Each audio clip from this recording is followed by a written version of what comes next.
우리는 TV 드라마의 연기자들을 가리켜 탤런트라고 부르고 있습니다. 원래 이 말은 타고난 재주, 수완, 솜씨 등의 의미를 가지고 있는 용어이지요. 뿐만 아니라 이 말은 고대 이스라엘과 로마 제국에 있어서 화폐 단위를 가리키기도 했습니다.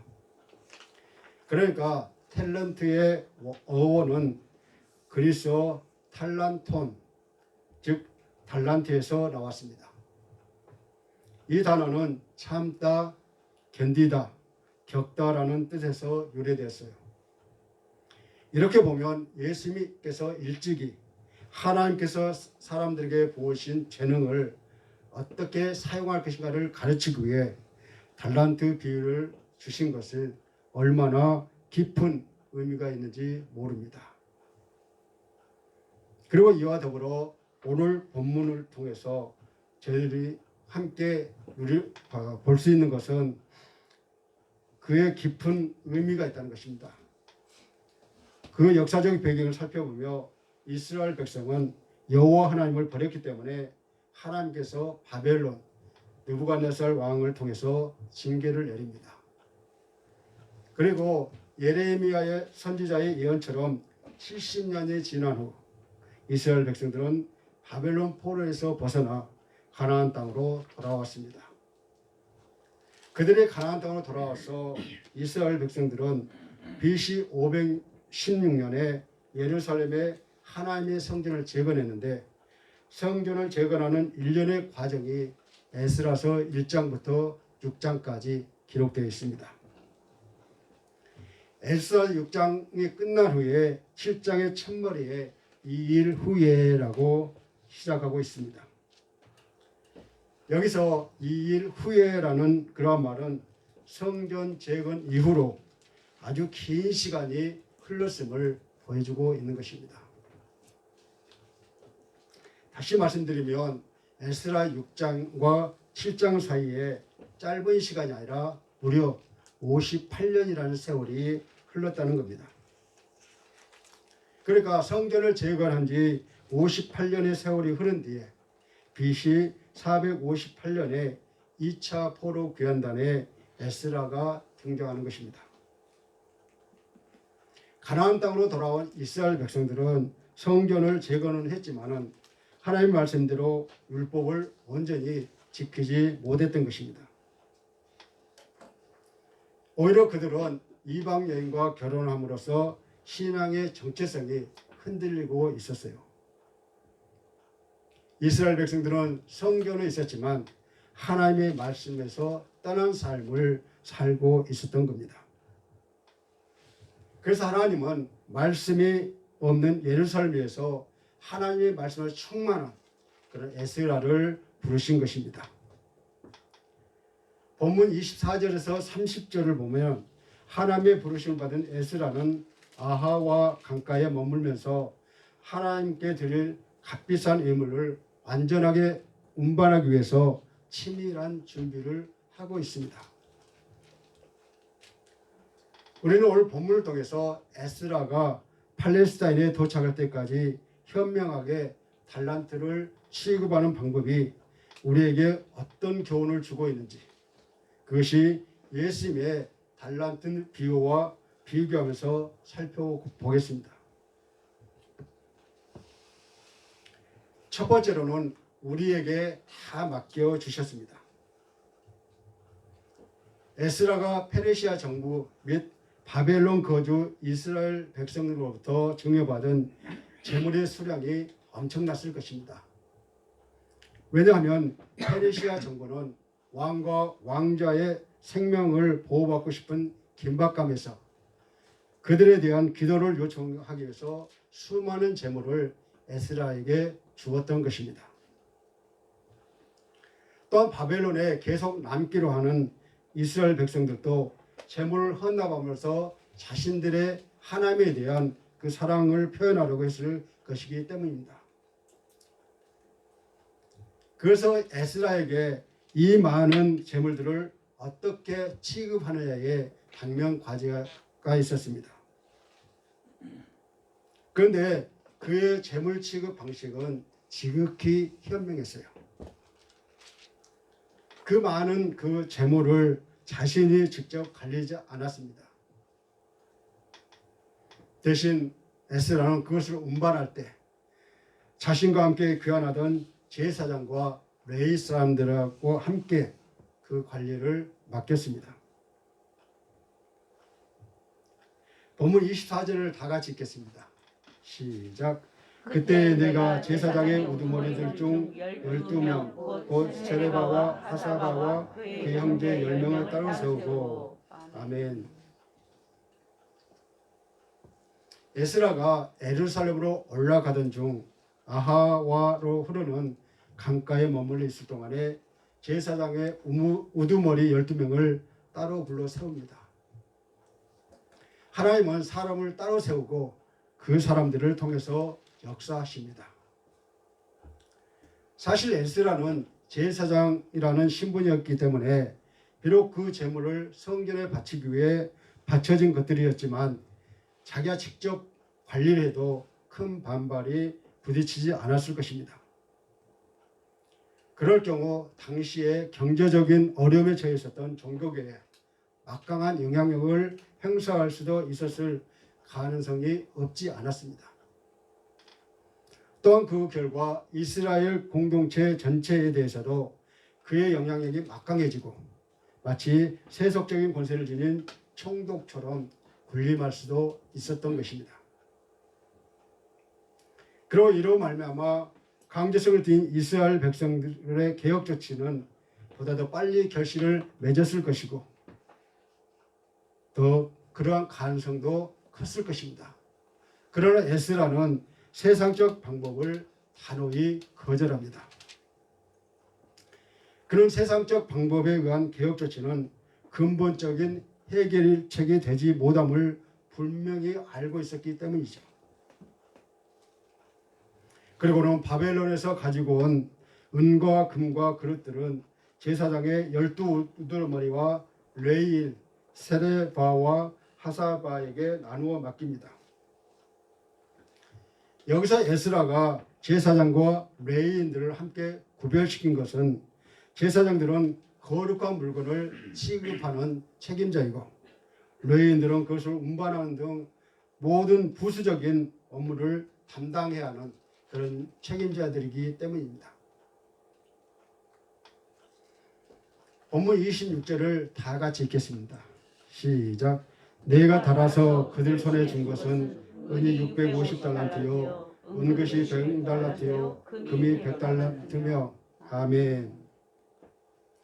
에스라가 바벨론으로 가지고 온 은과 금과 그릇들을 나누어서 본문에 나타난 대로 은이 650달란트, 은글씨 100달란트, 금이 100달란트라고 그렇게 말하고 있습니다. 은이 650달란트는 약 8.5톤이라고 합니다. 그리고 은 100달란트는 1.3톤으로 보고 있습니다. 환산의 비율이 확실치 않지만 오늘날 추정 기준으로 정확히 말할 수 없습니다.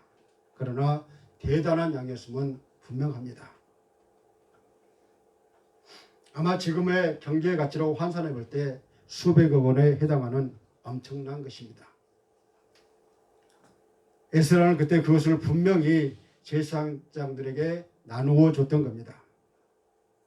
그런데 예수님께서도 달란트 비율을 들려주실 때 달란트는 어떤 사람이 자기 종들을 불러서 나누어 준 것이라고 했습니다. 그렇습니다. 오늘날 입장에서 보면은 하나님께서는 그 달란트를 우리에게 주셨습니다. 왜냐하면 그리스도를 따르는 우리가 바로 거룩한 제사장들이요 그분의 종들이기 때문입니다. 사실 따지고 보면 세상에 사는 삶이고 하나님으로부터 달란트를 받지 않는 사람이 없습니다. 그래서 군뱅이도 뒹구는 재주가 있다는 그러한 속담이 있잖아요. 우리는 주위에 간혹 보면은 타고난 재능이라고는 털끝만도 없이 보이는 사람이 있지만 그것은 어디까지나 인간적인 눈으로 바라보는 것일 뿐이지 하나님의 눈에는 그렇게 보이는 것이 절대로 아니라는 사실입니다. 사람은 누구나 하나님께서 맡겨주신 달란트가 있는데 성도에게 있어서 더욱 그렇습니다. 그래서 사소한 것이라고 무시하지 말고 재능이 작다고 불평하지 말라고 우리에게 권면하고 있습니다. 우리에게 맡겨진 일은 우리의 달란트를 발굴하고 성장시키는 최고의 스승이자 기회입니다. 두 번째로 제각기 달아서 맡겨주셨습니다.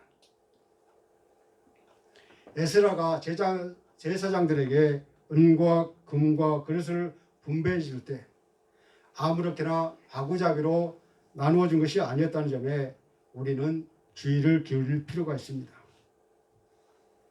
에스라는 제사장들에게 그들의 역량에 따라 즉 각각 그 재능대로 일일이 달아서 조심스럽게 나누어 줬던 것입니다. 여기서 재능대로는 힘, 능력, 역량대로라는 뜻입니다. 재능대로 주었다는 것은 자신이 할 수 있는 역량만큼 주셨다는 의미이지요. 내 역량이 되지 않는데 많은 것을 받으면 활용하지 못하고 버릴 수밖에 없습니다. 그래서 무조건 큰 것을 만든다고 해서 좋은 것은 아니라는 것이죠. 그러니 내가 할 수 있는 만큼 주시면 그것을 잘 활용하여 하나님의 영광을 드러나게 됩니다.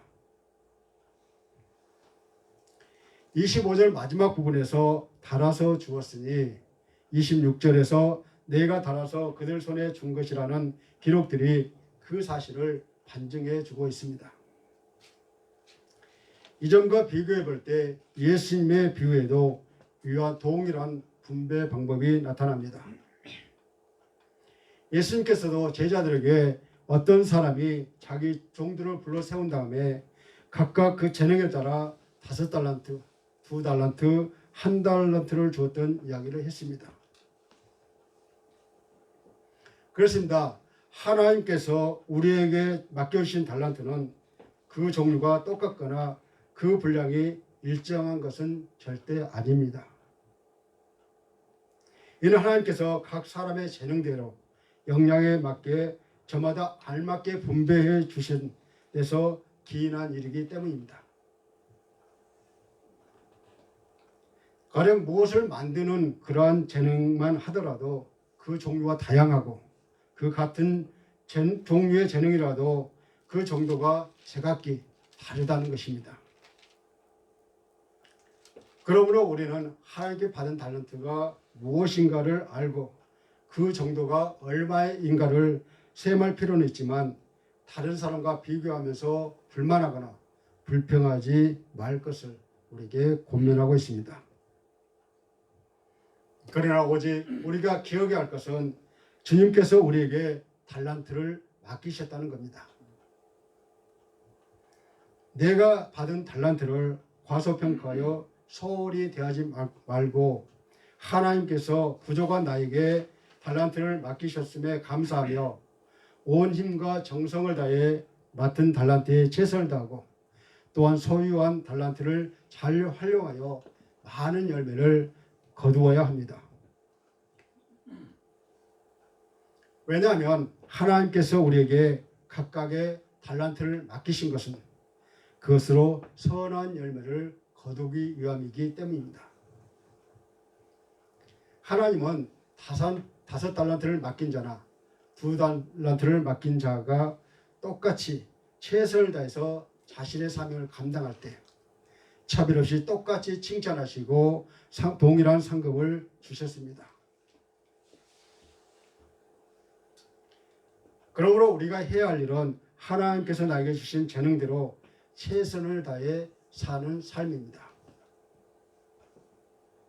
절대로 다른 사람과 비교하면 안 됩니다.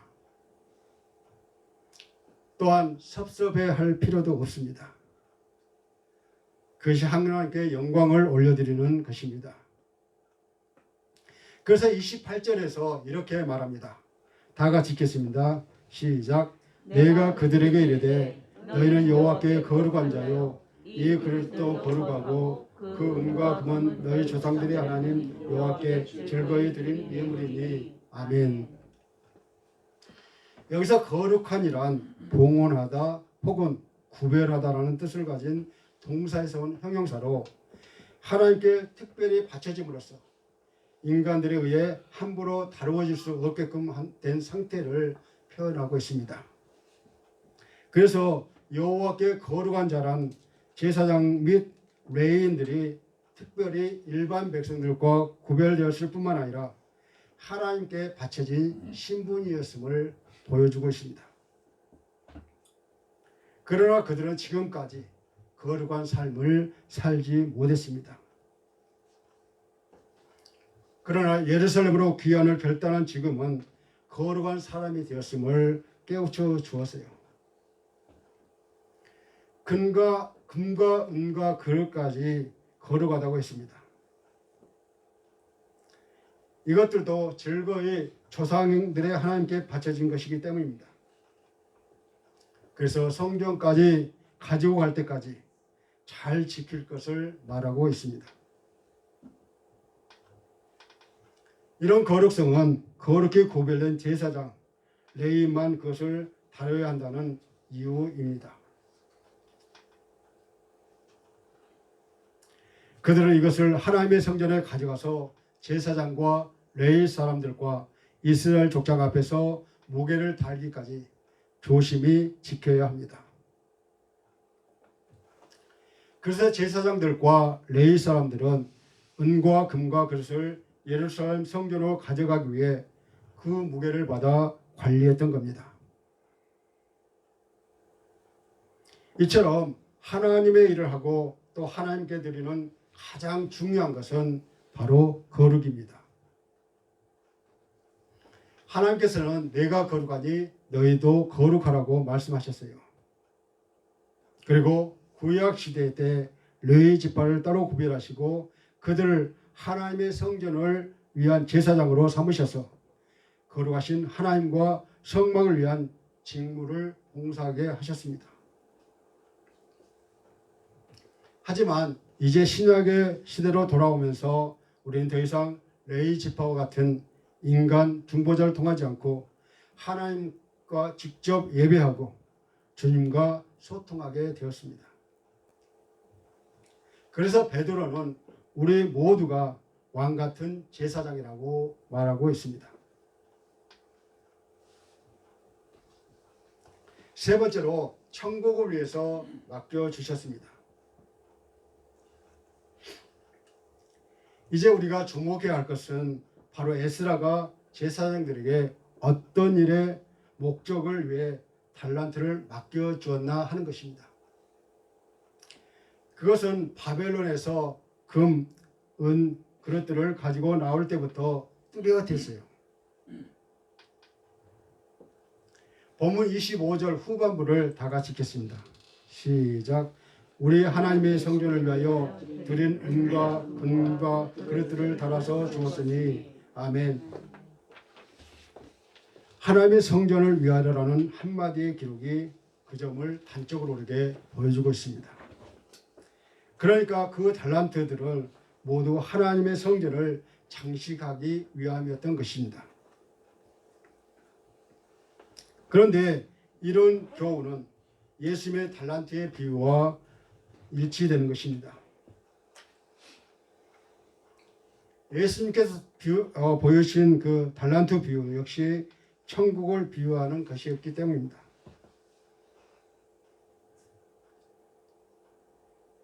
다시 말하면 우리에게 맡겨진 달란트를 사사로운 일에 써서는 안 되고 어디까지나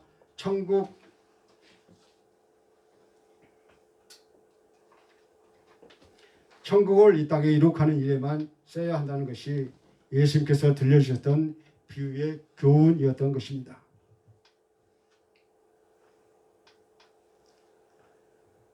그렇습니다. 우리에게 맡겨진 달란트는 절대로 사사로운 이익을 도모하는 데 사용해서는 안 되고 반드시 천국의 본질인 사랑을 이룩하는 일에만 사용되어야 합니다. 한마디로 우리의 달란트는 서로의 봉사를 위해서만 사용되어야 한다는 겁니다. 만약 그렇지 않고 자신의 이익만 도모한다면 그것은 마치 한 달란트를 받았던 자가 도로 그것만 내어놓았다가 마침내 쫓겨나고만 것처럼 우리도 하나님께 심한 꾸지람을 받게 될 것입니다. 여러분에게 있어서 최고의 달란트가 무엇이라고 생각하십니까? 그것이 무엇이든 하나님께서 여러분에게 주신 것이라는 사실을 기억해야 합니다. 내게서 나온 것이 아니라 부모님에게서 온 것이요. 더 깊이 생각하면 이것은 하나님께서 주신 것입니다. 그러므로 내가 가지고 있는 재능도 누구의 것입니까? 바로 하나님의 것입니다. 하나님이 나에게 재능을 주신 것은 나만 위해서 살라고 하지 않으시고 이웃과 하나님 나라를 위해서 사용하라고 우리에게 맡겨주신 것입니다. 그래서 누가 얼마나 많은 달란트를 받았느냐 이것이 중요한 것이 아니라 받은 달란트를 얼마나 잘 사용하였느냐가 중요합니다. 주님은 내 재능이 얼마나 뛰어나느냐에 관심 있어 하지 않아요. 각각 그 재능대로 받은 달란트를 땅에 묻어두지 않고 하나님 나라를 위해서 사용하기를 원하고 계십니다. 사랑하는 성도 여러분, 에스라는 성전 기물을 좀 더 잘 보관하기 위해서 힘쓰고 있습니다. 그는 그 기물들을 잘 관리하기 위해서 관리자들을 세우는데 그 세움의 기준이 바로 거룩한 자들이었습니다. 그것은 하나님의 성전 기물을 거룩하기 때문에 마땅히 거룩한 자에게 그것을 관리하도록 한 것입니다.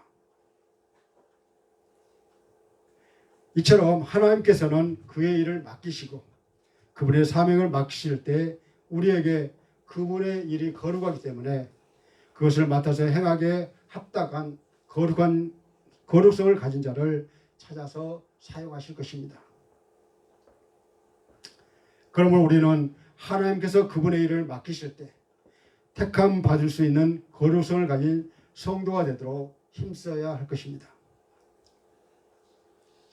그리고 무엇을 하든지 우리는 항상 점검해 봐야 합니다.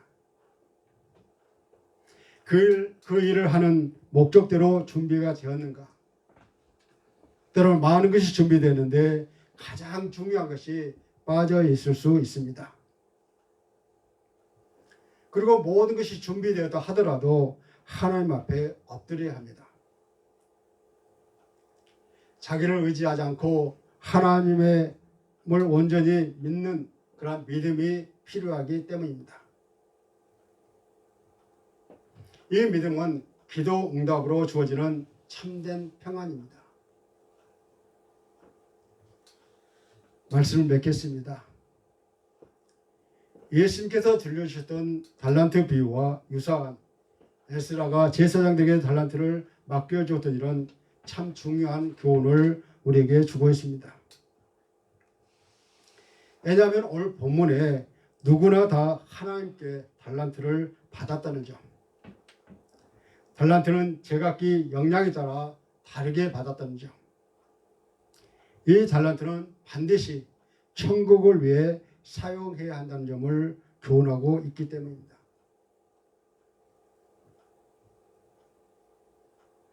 그러므로 우리는 이 점을 명심하여 하나님께서 여러분에게 주신 분량대로 남겨서 칭찬과 상급을 받아야 되지 않겠습니까?